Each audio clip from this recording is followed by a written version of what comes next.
અમદાવાદમાં દસક્રોયમાં ધોધમાર 10 ઇંચ વરસાદ થયો। ગાવડે ગામમાં વરસાદી પાણી ફરી વળ્યા છે। 24 કલાક બાદ પણ પાણી નથી ઓસર્યા। પાણી ભરાવાના કારણે રહીશો ત્રાહિમામ પોકારી ઉઠ્યા છે। ગામમાં પાણી ભરાતા બહાર નીકળવાનો રસ્તો પણ બંધ થઈ ચૂક્યો છે। અને આ મુદ્દે આપણી સાથે સંવાદદાતા રાહુલ જોડાયેલા છે। રાહુલ, 10 ઇંચ વરસાદ દસક્રોયના ગામડે ગામમાં થયો છે। હાલ ત્યાં સ્થિતિ કેટલી ખરાબ છે?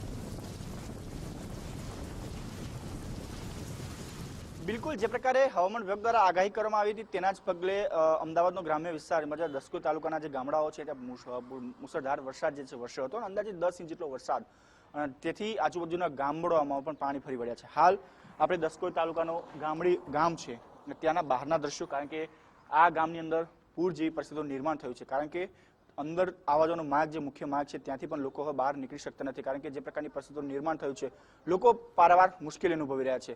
લોકો બહાર નીકળવું હોય તો ટ્રેક્ટરનો સહારો લઈ રહ્યા છે। દસક્રોયના મોટાભાગના ગામડી ગામ હોય, ચોસર ગામ હોય કે પછી ફાટ ગામ હોય, તમામ ગામડાઓમાં પાણી છે। ખેતરોમાં પણ જાણે દરિયો સમાઈ ગયો હોય તે પ્રકારના દ્રશ્યો જોવા મળે છે। કેટલાક ગામના લોકો છે તેમની સાથે પણ વાત કરવાનો પ્રયત્ન કરીશું કે ખાસ કેવા પ્રકારની પરિસ્થિતિ છે, કારણ કે જે પ્રકારે કાકા કેવો વરસાદ હાલ કેવી પરિસ્થિતિ ગામની અંદર? કમર સુધીનું પાણી છે અને અહીંયા એટલી મુશ્કેલી કે ખાડાનો એરિયા, કોઈને બાઇક લઈને નીકળવું, ટુ વ્હીલર લઈને નીકળવું કે ફોર વ્હીલ બંધ થઈ જાય છે। સ્થાનિક ધારાસભ્યની વાત કરી, બાબુભાઈ જે ધારાસભ્ય છે એ મુલાકાતે આવ્યા, તેમને કહી દો કે જો ના આયલા ના એવું ના કે આયલા ધારાસભ્ય, પણ એમણે જોયું પણ એ શું નિરાકરણ, એમણે કોઈ વાત કરી કે છે પણ કહેવાનો મતલબ કે શું વાત કરે? રોજનો પ્રોબ્લેમ, કાયમનો પ્રોબ્લેમ, દર ચોમાસાનો પ્રોબ્લેમ છે। આનું કંઈક ઠીક કરે અને કંઈક નિરાકરણ આવે એવું વિચારીએ છીએ આપણે, પણ અમે ક્યારેક કરશે એ આપણે વિચારીએ પ્રભુ। ધારાસભ્ય આવે જોવો પણ એમનું એમ જ રહેશે, તો તમે કંઈક કરો એવું અમે વિચારીએ છીએ અને ક્યારે થશે। ગામની અંદર કેટલી પબ્લિક છે, કારણ કે ગામમાં જો મુખ્ય માર્ગ એક આગળ છે, આપણે કેટલું પબ્લિક હશે કમસે કમ? અમે અહીંયા 3 ગામ ભેગો થાય છે। એક તો આ ગામડી ગામ, ચોસર ગામ અને આગળ બીજા કંઈક આપણે પરું ને એવું કે એવું, પણ 3 ગામ અને તકલીફ તો ઘણી રહેશે રોડ સુધી આવવા સુધીની। અને બીજું કે અહીંયા તમે જોઈ શકો છો, જો તમે બતાવી શકો છો, જો આ બાજુ ગાડી આવે છે, આ બાજુ ગાડી આવશે, આ બાજુ આ ટેમ્પો જઈ રહ્યો છે, પણ દરેક તકલીફમાં પ્રભુ। ગઈકાલે કેવા પ્રકારની પરિસ્થિતિ? કારણ કે ગઈકાલે તો સાહેબ તમારા પેટથી ઉપર પાણી આવે એટલું પાણી હતું અહીંયા, એટલું પાણી। બીજા અહીંયા કેટલા સાધન પડ્યો છે બંધ કન્ડિશનમાં, તો આ પડ્યો છે, મારી પોતાની 4 વ્હીલ પડી છે, બધું જ પડ્યું છે અહીંયા બંધ કન્ડિશનમાં, એટલી તકલીફ પ્રભુ।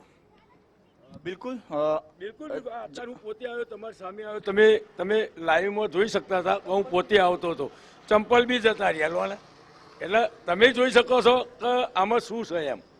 બિલકુલ જે પ્રકારની પરિસ્થિતિ સામે પણ એક પણ કેમેરામેન કે દ્રશ્ય બતાવવામાં આવે કે ટ્રેક્ટર દ્વારા જે ગામના લોકો છે તેમને બહાર કાઢવામાં આવે છે, કારણ કે ગામની પરિસ્થિતિ ખૂબ જ ખરાબ છે।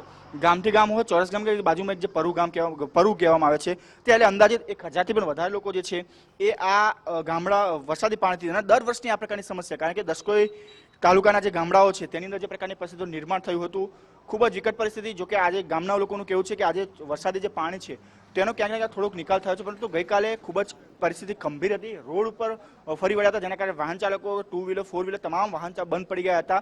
આજે ગેરેજમાં મૂકવાની પરિસ્થિતિ ઊભી થઈ, પરંતુ હાલમાં પણ ગામથી બહાર નીકળવું હોય કોઈ પરિસ્થિતિ છે। ટ્રેક્ટરના સહારે લોકો જે છે બહાર નીકળી રહ્યા છે, એટલે કે અમદાવાદ શહેર અને આજુબાજુનો વિસ્તાર જે હવામાન વિભાગ દ્વારા રેડ એલર્ટ આપવામાં આવ્યું હતું તેના જ પગલે મુસળધાર વરસાદ જે છે વરસ્યો હતો, ત્યારે આજે પણ વરસાદની જોર છે યથાવત જોવા મળશે। હાલમાં પણ ગામડી ગામ હોય કે આજુબાજુ ચોરસ ગામ છે ત્યાં પણ વરસાદી પાણી છે, ખેતરોમાં પાણી ફરી વળ્યા છે, એટલે ક્યાંક ક્યાંક ખેડૂતોના તમામ પાકોને પણ નુકસાન થયું છે। ખેડૂતો હવે આશા રાખે છે કે ક્યાંકથી અહીંયાથી વરસાદ છે તે ક્યાંક ને ક્યાંક ખમૈયા કરે, કારણ કે હવે પાક પણ નિષ્ફળ જવાની ભીતિ છે, કારણ કે ચોમાસાની સિઝનમાં જે પાકો કરવામાં આવતા છે, ડાંગર હોય કે જુવાર હોય કે તમામ પાકો જે નિષ્ફળ જવાની ભીતિ સેવાઈ રહી છે। જી રાહુલ, જોડાવા બદલ આભાર આપનો।